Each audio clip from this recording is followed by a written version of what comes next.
Par une expérience un peu spéciale qui était, quand j'étais en école préparatoire, une conférence d'ATD Carmonde qui m'avait ému aux larmes et qui m'avait fait me dire après coup, un jour, il faut que mon travail aide d'autres à avoir du travail. Alors, je vous raconterai après comment cet idéal a été confronté à une dure réalité. Donc je suis devenu ingénieur, j'ai été passionné par l'électronique. Et en fait, à partir d'un certain temps, j'étais complètement tiré par ma passion. J'ai fait une thèse dans le domaine de l'électronique, j'ai travaillé en recherche dans le domaine de l'électronique. Et puis avec mon directeur de labo, dans les années 90, on a travaillé avec des industriels. On avait un certain nombre de difficultés à travailler avec ces industriels parce qu'on leur proposait des licences. Et puis, à chaque fois que le produit était un échec, la relation se passait bien. Et quand le produit était un succès, la relation se passait mal parce qu'on faisait un travail pour eux. Et puis après, ils se mettaient à vendre le produit. Et normalement, ils devaient verser des royalties à ceux qui l'avaient conçu au laboratoire. Mais le fait d'avoir à faire des chèques quand nous on arrêtait de travailler, c'était assez mal vécu dans l'entreprise et donc finalement c'était créateur de pension. Et donc à un moment donné on s'est dit c'est quand même dommage de vivre, d'essayer de faire des choses super sympas et puis d'arriver à des relations un peu tendues. Et donc on a décidé de se lancer nous-mêmes dans la création d'entreprise. Avec quelque part pour moi cet arrière-plan de ce que je vous ai raconté quelques années. Bon, je vous parlerai un petit peu de cette création d'entreprise plus tard dans le sujet de ce qu'on va aborder aujourd'hui, qui est le désir d'entreprendre. Donc j'ai créé une première entreprise qui a fait des pagers, des tam-tam, tatou pour les plus âgés d'entre nous, qui s'est mis à marcher grâce à beaucoup de petits miracles, puisqu'on n'était pas très bien organisé, on n'avait pas les beaux slides de Thierry. Et on avait la tête tellement dans le guidon qu'un jour, en 3 mois, on a perdu tous nos clients. Et on a perdu tous nos clients parce qu'il y a un truc qui est arrivé que vous connaissez très bien, c'est le SMS. Et le pager ne sert plus à rien quand le SMS est là. C'était évident que ça allait arriver. Et on ne l'a pas vu parce qu'on était comme ça, à compter souvent. Je reviendrai aussi un petit peu. Donc l'entreprise a failli faire faillite. On s'est relevé parce qu'on a travaillé dans d'autres secteurs des télécommunications, on a fait des téléphones sans fil résidentiels que vous avez à la maison, et puis ça nous a amené à faire des box, des livebox. Notre entreprise a été l'inventeur de la livebox. Et puis là, donc, ça s'est mis à marcher super bien, l'entreprise s'est bien développée, on a été à peu près 80 personnes, et là, on a été conduit à se vendre. Alors, c'est une affaire un peu compliquée, mais quand je dis conduit à se vendre, c'est-à-dire qu'on a eu un certain nombre de pressions de grands groupes français qui nous ont poussé à nous vendre. Financièrement, ça a été une bonne opération pour nous tous, mais c'était quand même pas d'abord été un choix. Et donc ça a été un petit peu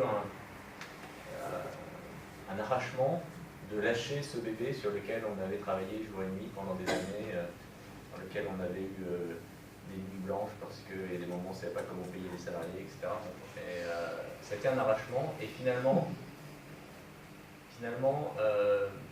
il nous reste beaucoup de souvenirs positifs, et je reviendrai un peu là-dessus.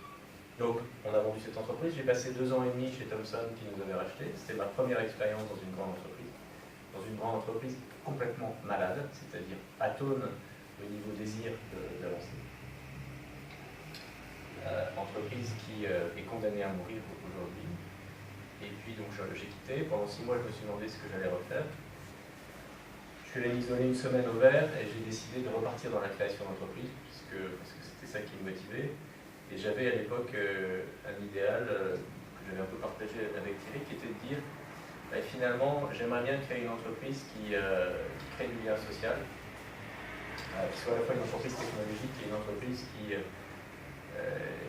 essaye d'insérer ceux qui en sont un peu exclus, avec cette idée utopique que finalement les jeunes qui sont un peu sortis du système, parmi eux il y a des gens qui restent avec un cerveau qui tourne bien, et que finalement dans la technologie on n'a pas besoin de connaître beaucoup, on a besoin d'avoir probablement effectivement le cerveau qui tourne, mais c'est pas comme en médecine où il y a une base de connaissances énorme à accumuler.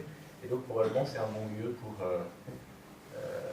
travailler sur ce type de lien entre des sociétés technologiques et des jeunes en insertion. Et ça a été un échec, on n'a pas réussi jusqu'ici, mais les entreprises se sont développées. Donc aujourd'hui, j'ai participé à la fondation de 3 entreprises, une il y a 4 ans qui s'appelle WeThings, qui fait des objets connectés dans le monde du bien-être et de la santé, donc des pèse-personnes, tensiomètres, baby monitor, des appareils pour surveiller les bébés. On est en train de sortir un pèse-bébé et on prépare d'autres produits pour l'année prochaine. C'est une entreprise qui se développe bien, on est aujourd'hui une 50aine de personnes, on fait des bénéfices, on commence à avoir des concurrents américains, et on est essentiellement sur le marché américain parce que, et j'en parle parce que je pense que c'est intéressant comme image pour vous. Nous abordons aujourd'hui le monde médical d'une façon nouvelle, qui est de dire finalement le patient peut être partie prenante de sa santé. Vous savez, en France, on a l'habitude de dire qu'on a le meilleur système de soins au monde. Ça a probablement été vrai. Mais probablement, ça ne sera pas vrai demain. Pourquoi? Parce qu'on s'est mis dans un espèce de carcan où finalement la réglementation et le système de fonctionnement est devenu tellement complexe qu'on n'est pas capable d'accueillir quelque chose de différent. Et ce quelque chose de différent, c'est quoi? C'est le fait qu'aujourd'hui, quand vous vous faites soigner, vous allez voir votre médecin, parce que vous considérez que c'est votre médecin qui prend soin de vous. Et quand vous allez voir votre médecin, c'est probablement que vous êtes déjà un peu malade et c'est trop tard. D'autres pays où finalement on les invite à mettre un peu plus la main au porte-monnaie pour se soigner, les gens ont compris comprennent plus facilement que pour être en bonne santé et donc pour dépenser moins pour ma santé, il est peut-être intéressant que je m'en occupe personnellement. Et donc il y a le monde de ce qu'on appelle le quantified self, qui est je me quantifie moi-même, je me mesure moi-même, je m'évalue moi-même, qui se développe énormément et qui permet quoi? Qui permet finalement de se donner des motivations pour son bien-être, motivations qui vont générer des données que je vais pouvoir partager avec mon médecin.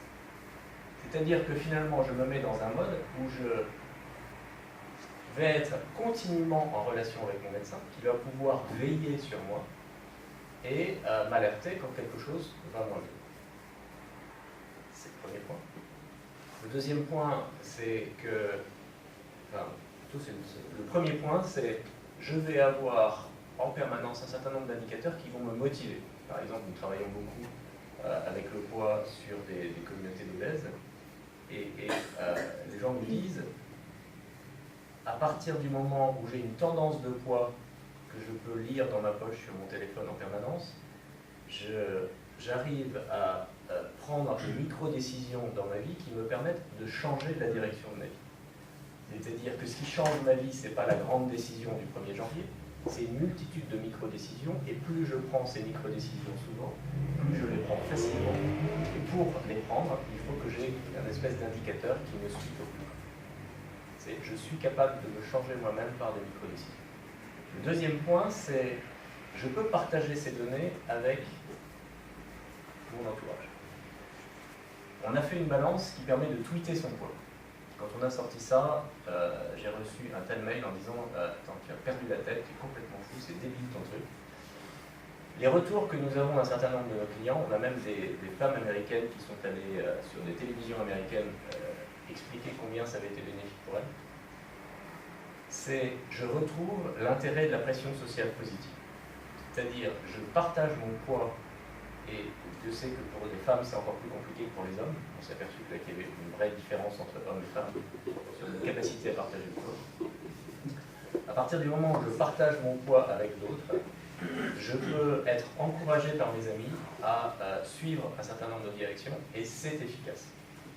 Vous savez, cette pression sociale positive que nous avions autrefois dans nos villages, finalement les gens se regardaient et on se disait finalement c'est négatif, c'est chiant, je serais content d'être dans une ville, comme ça je fais ce que je veux quand je veux. En fait, on redécouvre que les choses sont un peu plus subtiles. Ça, c'est le deuxième point. Et le troisième point, c'est qu'on est en train de créer des bases de données qui deviennent de plus en plus grandes, infiniment plus grandes que ce que les communautés médicales étaient capables de créer jusqu'ici. Et ces bases de données vont nous permettre de trouver de l'intelligence à l'intérieur pour donner des conseils plus avisés.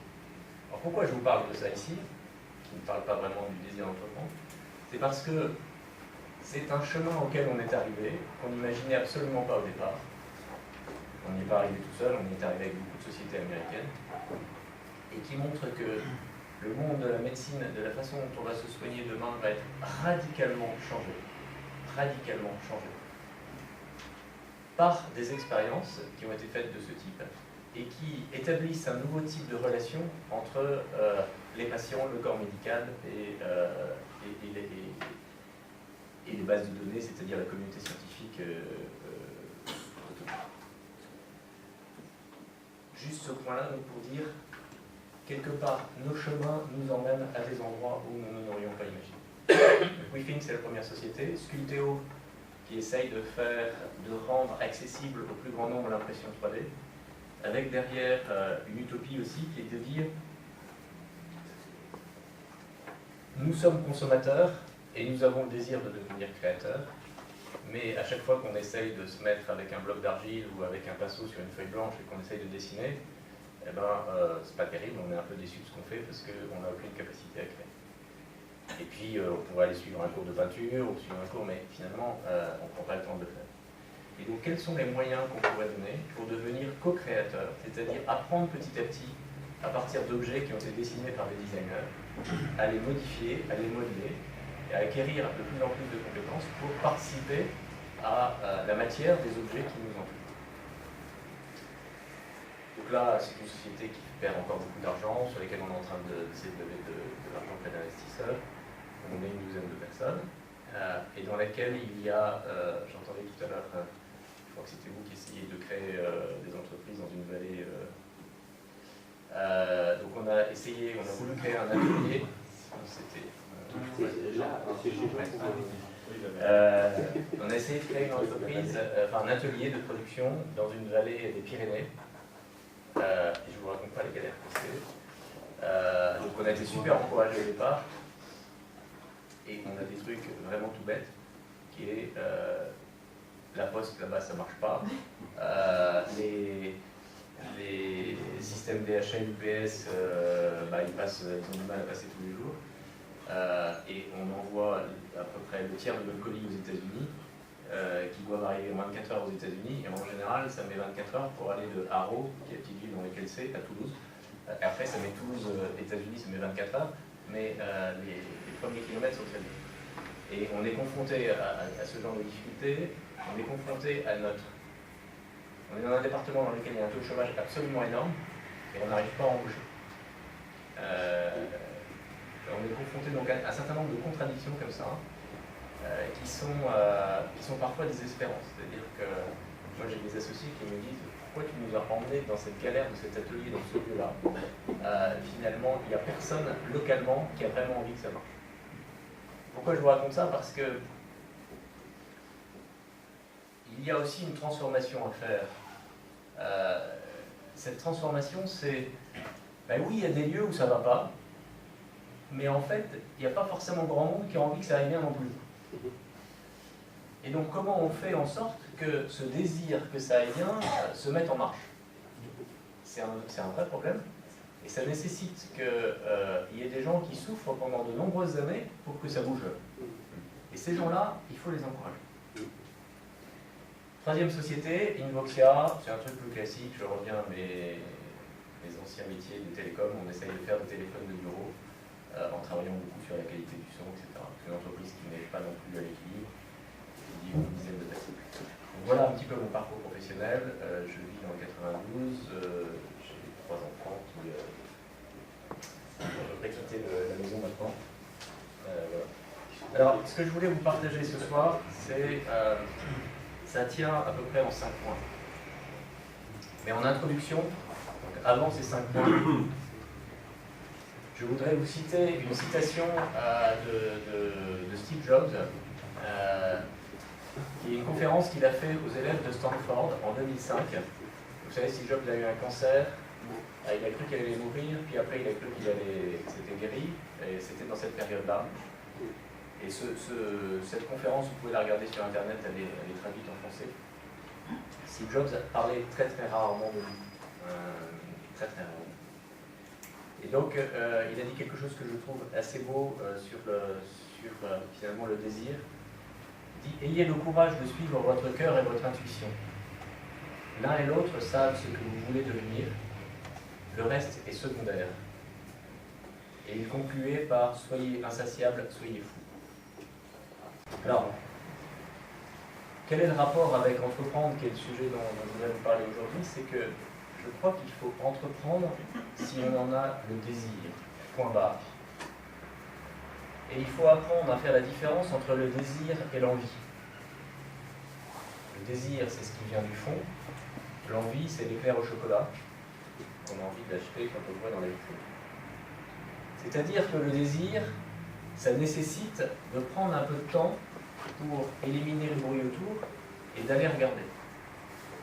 Et donc moi, je conseille à tout entrepreneur, c'est de prendre au moins une semaine au vert, une semaine de retraite, de mise à l'écart, dans lequel vous allez peut-être vous faire accompagner pour pouvoir parler à quelqu'un une fois par jour, mais vous allez essayer d'être rejoint par le silence et de vérifier que c'est vraiment ce désir qui vous habite.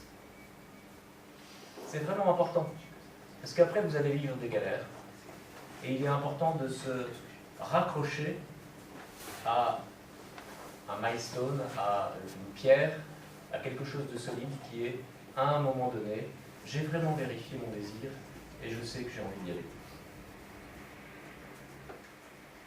Et notamment par rapport au désir d'entreprendre, parce qu'il y a une mode d'entreprendre aujourd'hui. C'est à la mode. Si vous parlez à un dîner le soir chez vous de « Ah, je vais créer une entreprise », tous les gens vont se tourner vers vous, ils vont dire « C'est génial, t'es un mec super ».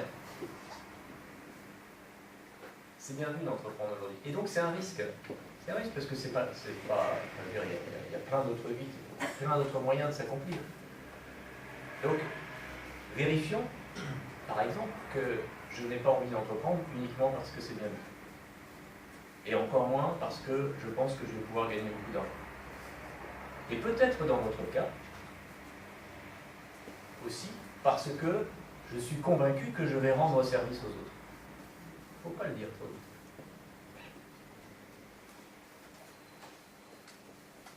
C'était mon premier point, le désir.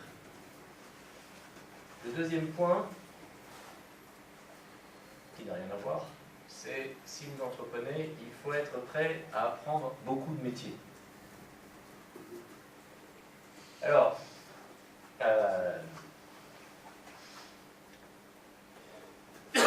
il y a des écoles qui apprennent à entreprendre et qui essayent de former à la comptabilité, au management des ressources humaines, au commercial, à la négociation avec les fournisseurs, au marketing, à la technique, etc.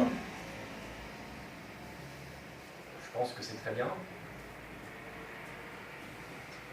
Je pense que ce qui est important dans une entreprise, quelle qu'elle soit, c'est que vous allez apporter quelque chose de particulier.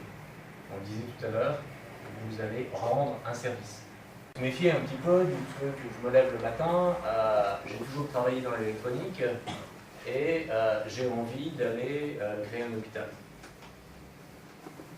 Probablement pas bien ajusté. Donc si j'ai une compétence particulière, et si j'espère que l'entreprise que je vais créer va pouvoir apporter vraiment quelque chose, c'est que cette compétence particulière, elle est un petit peu profonde. Et donc moi j'ai tendance à préférer une personne qui est allée profond en un point, plutôt que quelqu'un qui a regardé large en surface. Pourquoi? Parce que si j'ai regardé large en surface, ben je vais être un peu comme un arbre. Vous savez, ces pins qu'on voit parfois en montagne qui sont juste à la surface, le moindre vent, paf, ils tombent. C'est normal parce que finalement, ils ne peuvent pas se sourcer à quelque chose qui va créer une particularité et qui va être capable de répondre à ce besoin particulier. Donc, il ne faut pas s'affoler si en créant une entreprise, vous allez être amené à faire beaucoup de choses que vous ne savez pas faire. Et il vaut mieux avoir, pendant une partie de sa vie, creusé fondamentalement un sujet un peu fort, et puis, à un moment donné, se jeter à l'eau et être dans une situation où il y a plein de trucs que vous ne savez pas faire.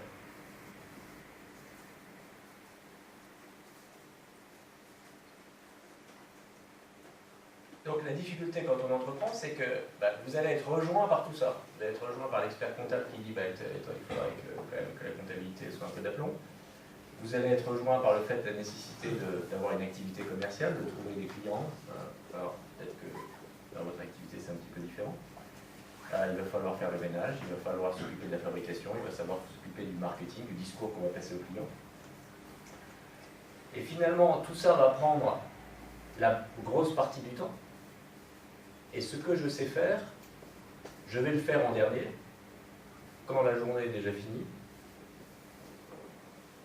et donc quand il n'y a plus de temps. Donc il est important d'être attentif, quand je crée une entreprise, à mettre en premier ce qui est ma particularité, ce qui est ma valeur ajoutée spécifique que j'essaye de construire dans cette entreprise, ce qui va créer du différenciant et une valeur ajoutée. Alors je vais beaucoup vous parler de valeur ajoutée, je ne sais pas très bien comment ça s'applique à votre problématique, mais nous, dans notre monde technologique, c'est vraiment essentiel. Et pour vous raconter quelques anecdotes, moi quand j'ai commencé à travailler, j'étais particulièrement timide, et j'étais incapable, quand j'avais un fournisseur au téléphone, de lui dire attends, son prix est trop cher, de négocier. Pour moi, c'était absolument impensable. L'entreprise, elle n'était absolument pas viable. En électronique, si vous ne négociez pas le prix d'un composant, vous êtes instantanément mort. Parce que le prix du catalogue, il est de toute façon il est très haut, c'est comme ça que ça fonctionne, et donc il faut négocier le prix. Donc, ça fait partie des coups de pied qu'il faut se donner en disant voilà, je vais oser faire des choses que je ne sais pas faire. Première fois que j'ai rencontré notre commissaire aux comptes, qui était un vieux monsieur, plein d'expérience, etc., il m'a posé des questions, je ne comprenais rien à son vocabulaire. Il devait être à peu près cette heure-ci, un vendredi soir aussi, et il me dit mon pauvre monsieur, je crois que vous n'êtes pas fait pour la création d'entreprise. Et il rajoute, de toute façon, si vous n'êtes pas capable de gérer une comptabilité, vous n'êtes pas capable de créer une entreprise. Donc des gens comme ça, vous allez en rencontrer. Bon, il faut oser continuer.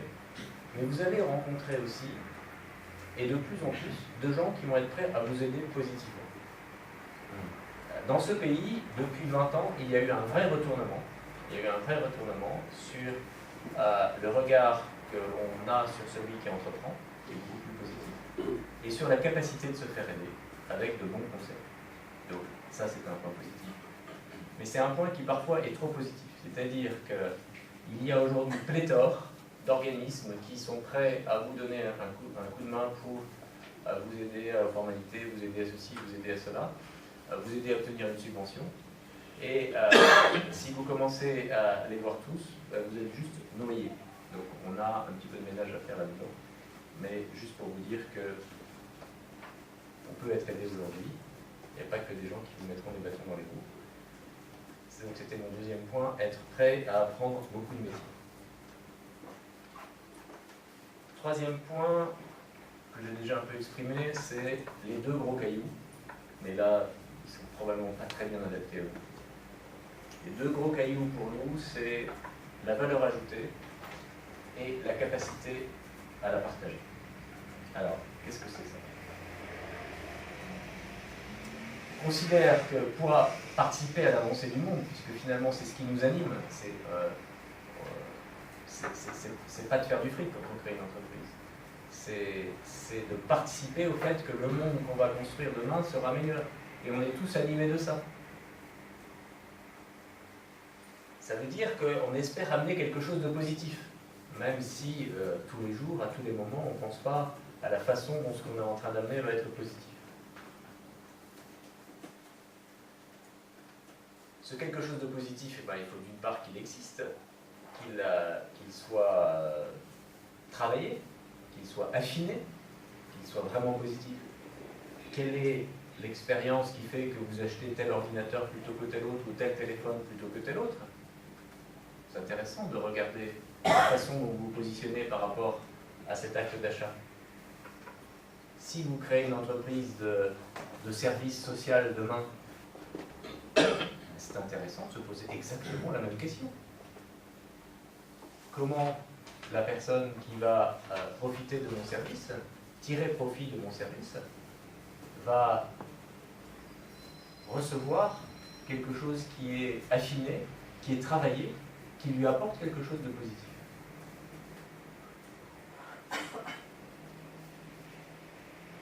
Et deuxième chose, c'est la capacité à le dire. Parce que, encore une fois, c'est plutôt dans le domaine de la technologie, mais on rencontre, pour caricaturer, deux types d'entrepreneurs. Les marketeurs et les ingénieurs. Les marketeurs, ils ont une super capacité à le dire, mais ils n'ont pas grand-chose à dire. Les ingénieurs, ils ont des super trucs, mais ils sont incapables d'en parler. Les deux sont une erreur grave. Les deux sont une erreur grave. Parce que le fait de croire qu'on a un super trésor dans la main, tant qu'on n'a pas vérifié qu'on était capable de le partager, c'est juste une utopie. Que veut dire j'ai une idée géniale, ou j'ai un produit génial, ou j'ai un service génial, tant que finalement je ne l'ai pas confronté à une réalité parce que j'ai été capable de le partager.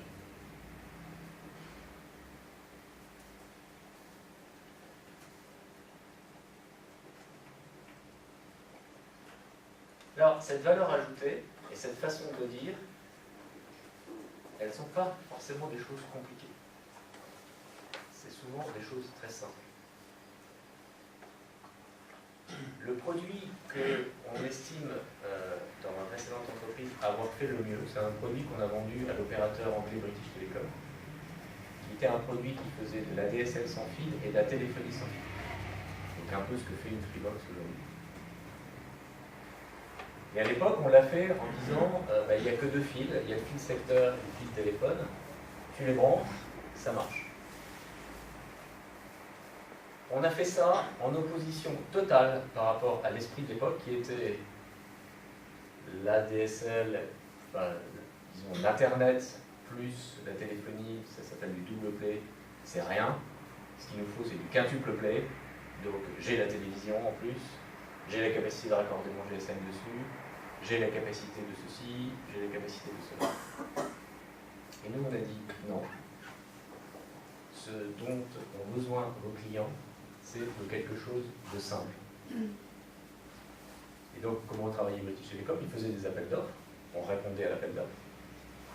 Et 3 fois, on a fait casser l'appel d'offres, en répondant à l'appel d'offres et en mettant une autre réponse à côté, en disant, on répond, mais on pense que ce dont vous avez besoin, ça n'est pas ça, c'est ça. Ça a suffi 3 fois à ce qu'ils cassent l'appel d'offres, et la 4e fois, ils ont fait un appel d'offres qui était exactement la copie de ce qu'on leur présentait. On a répondu en une semaine, on a été choisi. Pourquoi je vous donne cet exemple?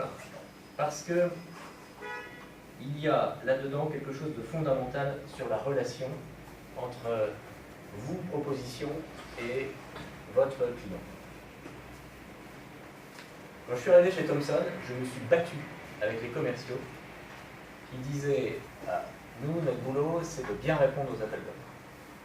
Quand vous répondez à un appel d'offres, vous répondez à quelque chose qui a déjà été défini, sur lequel vous n'allez pas pouvoir proposer la moindre innovation, la moindre valeur ajoutée, et qui a été proposé par quelqu'un dont ce n'est pas le métier de faire ce qu'il demande. Je prends l'exemple encore là de France Télécom. France Télécom, c'est le champion du monde pour dire « j'ai besoin de tel produit ». De telle Livebox, par exemple. En fait, ils n'y connaissent rien en Livebox. C'est normal, ce n'est pas leur métier. Le métier des Livebox, c'est le métier de ceux qui fabriquent le produit.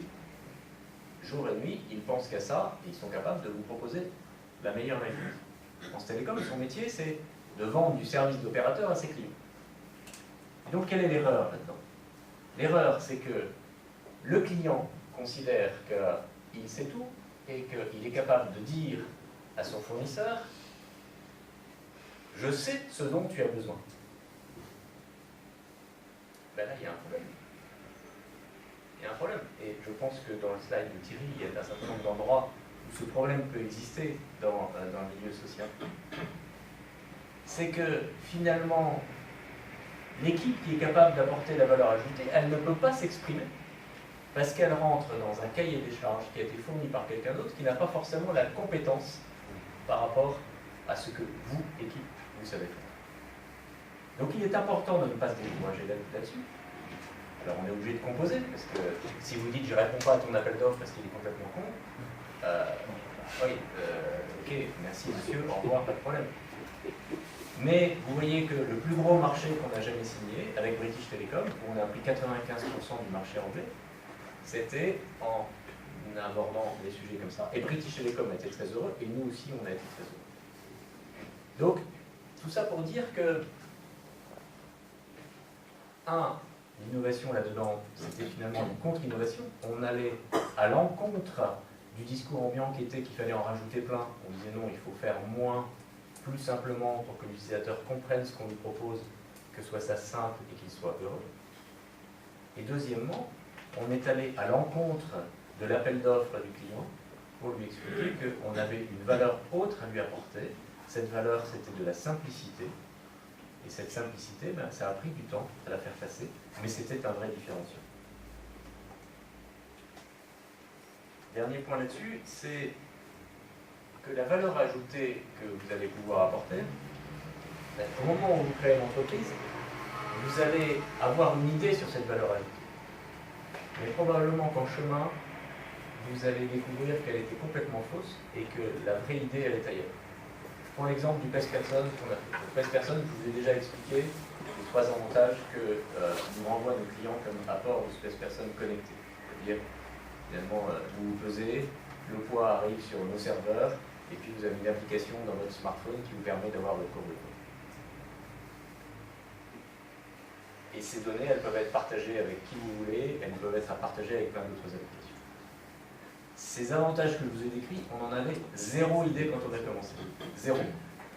Nous, notre idée, c'était de dire, bah, oui, l'objet connecté va permettre de simplifier son usage, parce que finalement, la reconnaissance des utilisateurs, à qui est affecté le poids, tout ça, ça va se faire plus simplement. Ça va l'enrichir parce qu'on va lui donner une courbe, mais on était à milieu de comprendre ce qu'on vient de vous expliquer.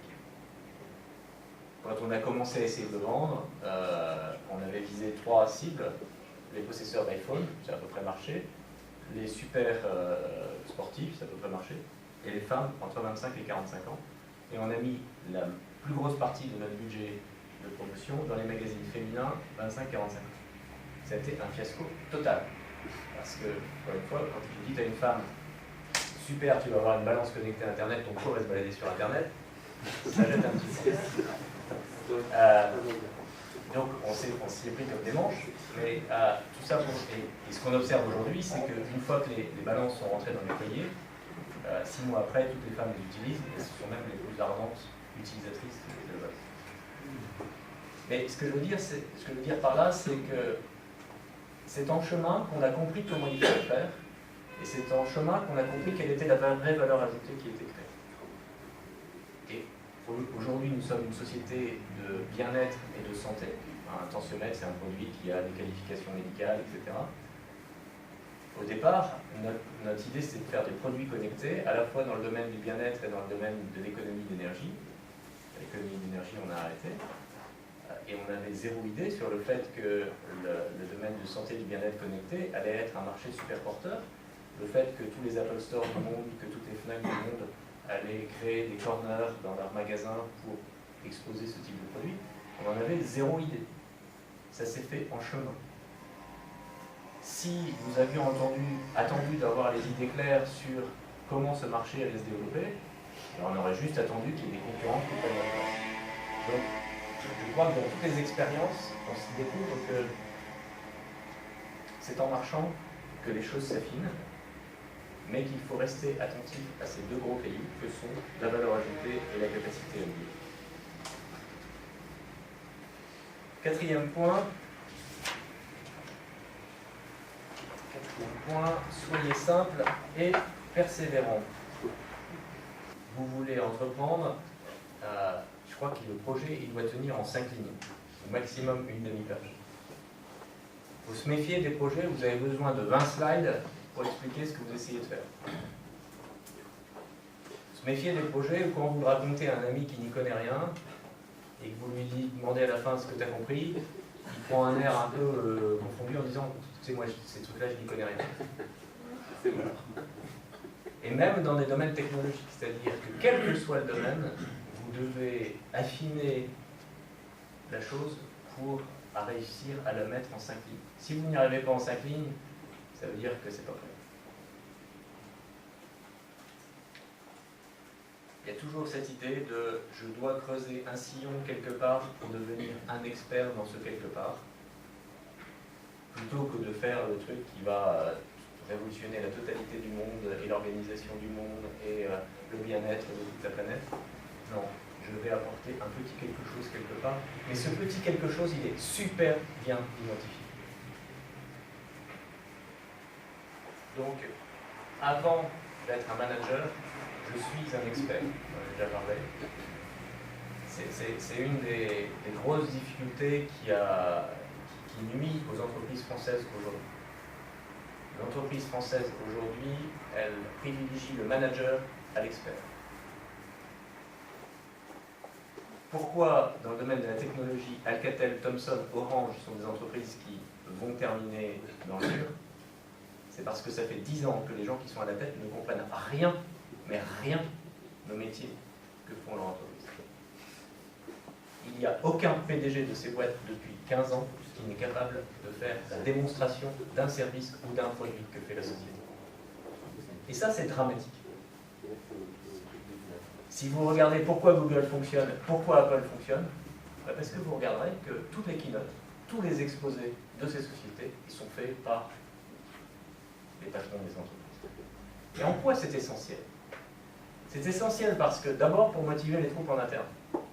Si le patron, c'est un pur manager et qui ne comprend rien à ce qu'essaye d'apporter l'entreprise, eh ben, c'est pas super motivant pour les mecs qui bossent dans l'entreprise, parce que qui bosse mal ou qui bosse bien, le patron, il n'est pas capable de s'en apercevoir. C'est super important pour la direction dans laquelle le manager essaye d'emmener l'entreprise, parce que le chemin que prend une entreprise, je ne sais pas dans le domaine, mais nous dans le domaine, il n'est jamais super clair. C'est-à-dire qu'il va être amené à bouger au cours du temps. Il y a des risques à prendre. Imaginez que vous soyez en train de conduire une voiture, qu'on vous ait mis qu'on vous ait caché les yeux, et que ce soit votre voisin qui vous dise tournez à droite, tournez à gauche. Vous n'êtes pas super à l'aise. Eh bien, c'est exactement la même chose pour l'entreprise. Donc quand j'ai expliqué ça à Franck Dangeard, qui était patron de Thomson, il me dit t'inquiète pas, je suis super bien secondé. Dans les grandes entreprises, super bien secondé, avec cet désir de pouvoir, fait que finalement vous avez des seconds qui vous lèchent les bottes, mais qui ne vous aident pas forcément à prendre le bon virage. Donc il est super, super important que, au moins, ça ne veut pas dire que vous sachiez tout faire dans l'entreprise, mais que vous compreniez super bien la particularité de ce que vous essayez de développer.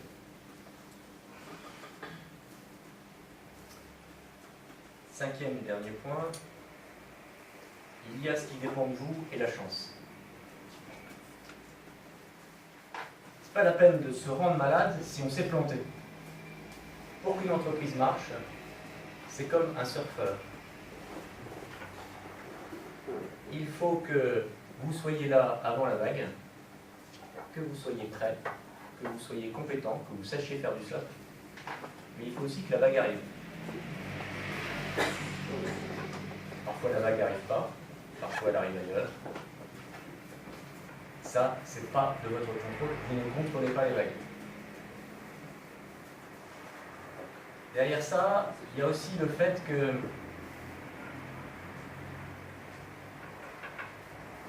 le surfeur, il va être obligé d'attendre un certain temps. Si vous essayez d'être innovant dans ce que vous proposez, à un moment donné, il va falloir rencontrer cette vague. soit vous êtes prêt et la vague arrive, c'est le méga coup de bol. Soit vous avez l'idée, vous commencez à travailler, la vague arrive avant que vous soyez prêt, vous vous faites balayer, elle est passée, c'est trop tard. C'est ce qui arrive le plus souvent. Donc, la plus grande probabilité de créer un truc qui marche, c'est de le créer avant que la vague arrive. C'est-à-dire que vous ayez le temps de vous former, d'être compétent, et que vous ayez la chance que la vague arrive. Quand je dis la chance, vous avez regardé un petit peu le terrain avant, vous savez où les vagues arrivent le plus souvent, vous voyez comment un peu le temps évolue, etc., etc. Mais il y a quand même une part de chance. Ça veut dire que vous ne savez pas exactement quand la vague va arriver, quand vous allez rencontrer le marché que vous savez chercher à positionner, et donc que vous allez galérer un petit moment, qu'il va y avoir une traversée du désert un peu longue, et parfois elle est longue. Et dans cette traversée du désert, il faut survivre. Donc ça, c'est ce que je vous expliquais un petit peu tout à l'heure dans mon expérience. Je crois qu'il faut considérer que l'échec est formateur, qu'il faut rester humble. Un succès ou un échec, c'est finalement des choses qui dépendent de nous et des choses qui ne dépendent pas de nous. Et donc il faut être accompagné pour vivre ces expériences. Je suis aujourd'hui vice-président d'une association qui s'est créée il y a quelques mois, qui s'appelle France Digital, qui réunit des entrepreneurs du numérique et des investisseurs du numérique. Je suis absolument étonné de l'énergie qu'il y a dans cette association. Il y a des entrepreneurs qui en général ont 20 ou 25 ans de moins que moi, dont certains se prennent des gadins absolument phénoménaux, d'autres sont à la tête d'entreprises qui font 250 millions d'euros de chiffre d'affaires. Tous se parlent comme s'ils étaient des copains de classe, tous avec la même énergie, et il n'y a aucun catalogage entre celui qui a fait 250 millions d'euros de chiffre d'affaires l'année dernière et celui qui va déposer le bilan dans un mois. Et ça, c'est une énergie super positive, super aidante. Et donc, il est important, quand vous essayez de créer quelque chose, d'avoir un environnement, d'avoir un lieu dans lequel vous allez pouvoir échanger avec des gens qui, finalement, sont en train d'essayer de vivre les mêmes galères et les mêmes joies que vous. Où finalement l'important ne va pas être tu as réussi ou tu t'es cassé la figure, mais l'important va être tu as le désir d'essayer. Et alors ça c'est important, pourquoi? Parce que moi j'ai par exemple une épouse qui est complètement stressée au début quand j'ai créé notre première entreprise, bon, elle travaillait, elle fallait faire vivre la famille, on a mis une bonne partie de nos économies d'entreprise. Elle était complètement stressée par le fait que je me casse la figure. C'était pas tellement auprès d'elle que je trouvais le réconfort quand je lui expliquais mes problèmes. Donc j'avais besoin de trouver quelqu'un d'autre pour m'encourager à continuer. Ça n'empêche pas que c'est toujours mon épouse, mais je crois que familialement, c'est pas forcément le lieu où on trouve la meilleure ressource pour être soutenu dans ce type de projet. Parce que dans ce type de projet, il y a une expérience particulière, et cette expérience particulière, c'est pas forcément dans sa famille, c'est pas forcément dans ses copains, qu'on va trouver le soutien ou la façon d'être accompagné. Donc il est peut-être important de se poser la question de quels sont les lieux de ressourcement là-dessus. En conclusion, vous n'aurez probablement pas la bonne idée, le bon produit ou le bon service du premier coup. Il faudra durer, chercher encore. Mais vous savez, un des moyens de vérifier que le désir était profond au départ, si j'en reviens au tout départ, au moment où je me mets au désert pour essayer de vérifier quel est mon désir, un des moyens de vérification de ce désir, c'est qu'il tient à un certain nombre d'orages. Et donc, quelque part, si vous tenez, ça sera aussi signe que ce désir au départ était profond. Et donc, finalement, tout converge. Si vous aviez un désir profond, vous allez trouver la porte pour tenir longtemps. Si vous êtes balayé du premier coup, c'est peut-être que ce désir, finalement, il n'était pas si profond que ça. Et donc, peut-être qu'il faut faire autre chose, et que tout va bien, et tout est très bien. Voilà, donc l'entrepreneuriat, c'est un vrai chemin de recherche, c'est un chemin qui... c'est en cela, c'est parce qu'il y a un chemin de recherche qu'il y a un chemin de liberté. C'est-à-dire que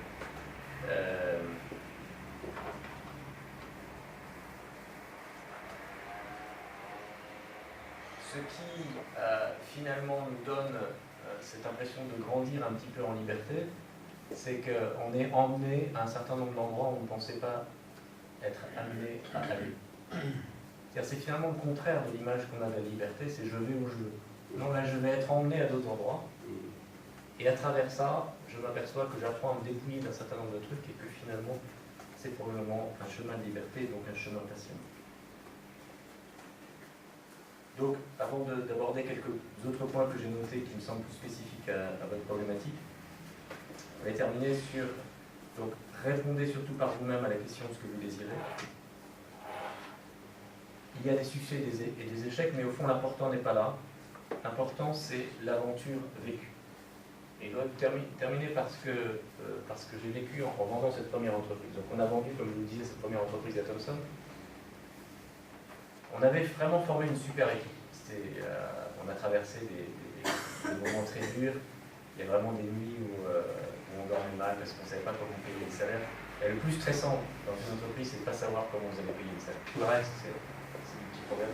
Mais de ne pas savoir comment vous allez payer les salaires, c'est vraiment dur. Mais on avait formé une super équipe.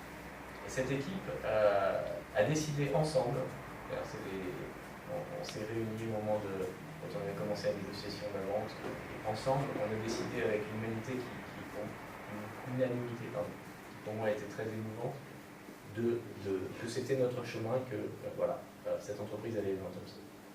On avait quelque part l'impression d'avoir construit notre petite cascade barade. On était quand même assez content de ce qu'on avait fait, même si on avait traversé des super galères. On est arrivé dans Thomson, et je peux vous dire que 5 ans après, il ne reste plus rien. La cathédrale de sel a été mise dans l'océan, et ça s'est dissous, il n'y a plus rien. Les derniers salariés ont été, grosso modo, licenciés.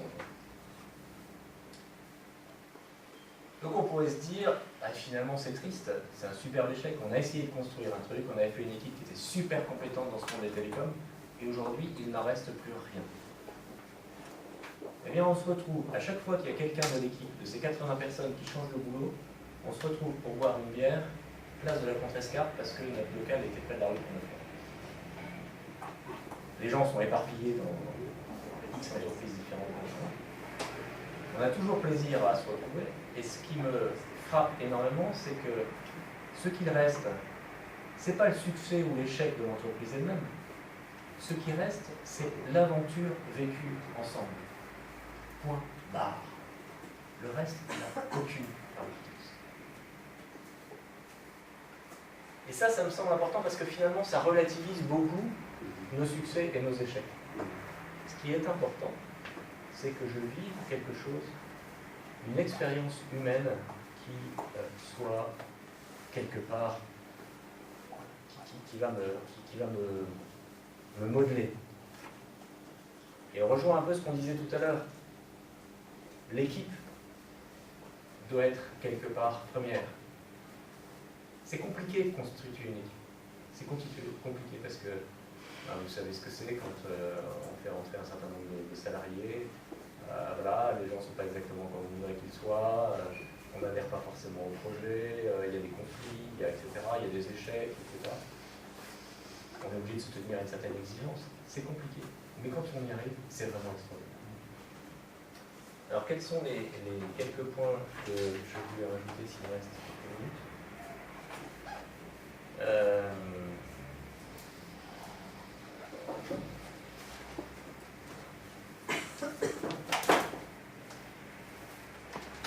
Ce qu'on a vécu dans la première expérience sur notre capacité à faire équipe, je me suis aperçu qu'on avait embauché 2-3 personnes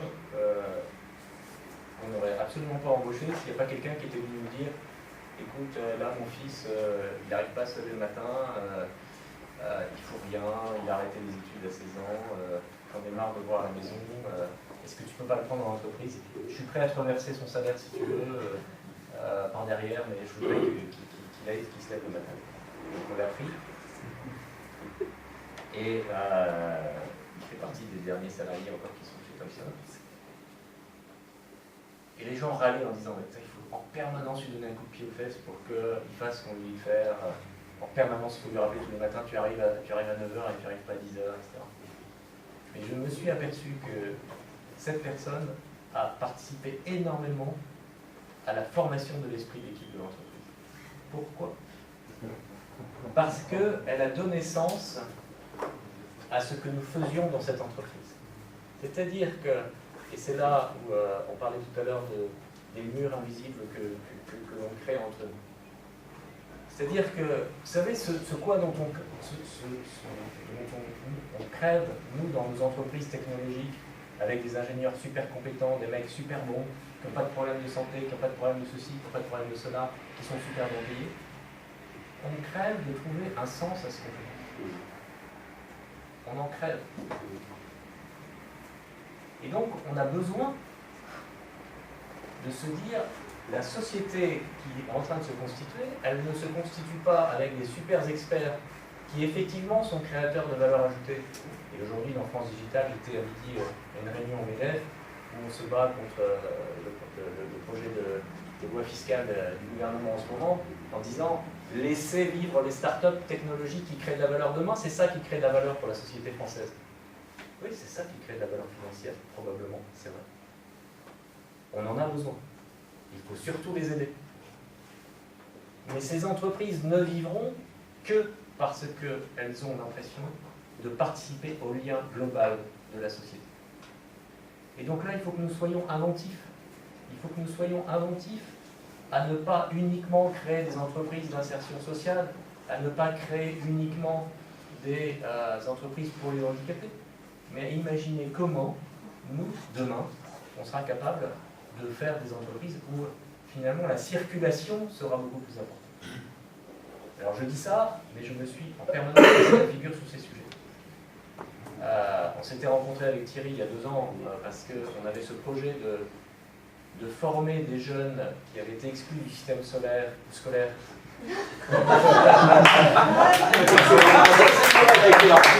C'est très innovant, d'accord. Excellent. Qui avaient été exclus du système scolaire en leur disant, en proposant qu'ils puissent acquérir une certaine capacité à tester du software et même à écrire un certain nombre de choses dans le domaine du logiciel. Convaincus que nous étions et que nous sommes encore que c'est accessible à des gens qui n'ont pas forcément fait énormément d'études. Et on n'y est pas arrivé parce qu'on a commencé à travailler avec une association. Et puis on était tous méfiants parce que finalement on est des mondes tellement différents que ça ne fonctionnait pas. Et puis dans cette association, tous les dirigeants ont changé. Et puis l'année d'après, on s'est découragé. Et puis après, on a été pris dans le quotidien. Et donc aujourd'hui, on se dit, finalement, ça c'était un peu trop dur. Il faut trouver des structures intermédiaires. Mais il y a des choses à inventer. Et quand je dis il y a des choses à inventer, pas uniquement pour les gens qui sont, pas en disant qu'on va rendre service aux gens qui ont des problèmes. C'est nous tous qui avons des problèmes. Et donc, si je pouvais dire un truc aujourd'hui par rapport à ce que vous avez dans vos désirs, c'est n'imaginons pas trop vite que nous sommes le sauveur d'un certain nombre de gens.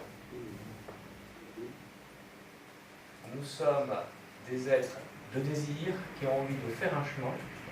Ce désir, il passe par ceci ou par cela, mais nous avons tous besoin les uns des autres dans les 2 sens. Dans tous les sens, il n'y a pas de sens. Et ça, c'est important parce que ça a 2 conséquences. Ça a une conséquence qui est que, on ne dit pas il y a d'un côté ceux qui vont et de l'autre côté ceux qui ne vont pas. Et que 2, on accepte d'aller sur un chemin dont on ne connaît pas le tracé. C'est-à-dire qu'on ne connaît pas la limite, finalement, entre ce qui va et ce qui ne va pas. On est emmené sur des chemins qu'on n'avait pas imaginés. Et c'est ça le rêve américain. C'est ça le rêve de la Silicon Valley. Quand vous discutez avec ces gens là-bas, ils sont capables, autour d'une bière, de vous expliquer qu'ils vont changer radicalement le monde. Et ben Google l'a quand même un peu changé. Et Wikipédia l'a quand même aussi pas mal changé. Ayons cette foi-là. Ayons cette foi-là. Mais Cette fois-là, c'est j'ai une idée, je pars sur la route. Vous savez, Google, il ne fait absolument pas ce qu'il avait prévu de faire. Hein. L'entreprise dont je vous parlais tout à l'heure, qui fait 250 millions d'euros de chiffre d'affaires, qui est la seule entreprise technologique française qui est en train de sortir un peu la tête de l'eau et qui commence à être vue internationalement, qui s'appelle Criteo, qui fait du retargeting publicitaire. Cette entreprise, au début, elle avait prévu complètement un autre métier, elle a failli faire faillite 3 fois, et aujourd'hui, c'est une entreprise qui vaut beaucoup d'argent, qui emploie des milliers de personnes. Donc le chemin sur lequel ils sont, il n'était pas prévu. Simplement, ils se sont mis en route, et en se mettant en route, ils ont découvert qu'il y avait des choses passionnantes à faire, des choses qui transformaient, parce qu'ils ne sont pas restés au rond-point en train d'essayer de tourner, toujours en se disant dans quelle direction vous allez, parce qu'ils sont allés sur des chemins qui n'étaient pas connus. Et même si nous connaissons l'entier du monde, le monde de demain, nous ne le connaissons pas. Ce n'est pas parce que nous connaissons la géographie que nous connaissons comment nous serons organisés demain, ce qui sera positif demain pour créer une société ensemble, et ce qui ne le sera pas et qui aura disparu. L'intérêt, parce que franchement, j'ai énormément apprécié cette intervention. Vraiment. C'est pas la diplomatie institutionnelle, c'est vraiment c'est de la respiration.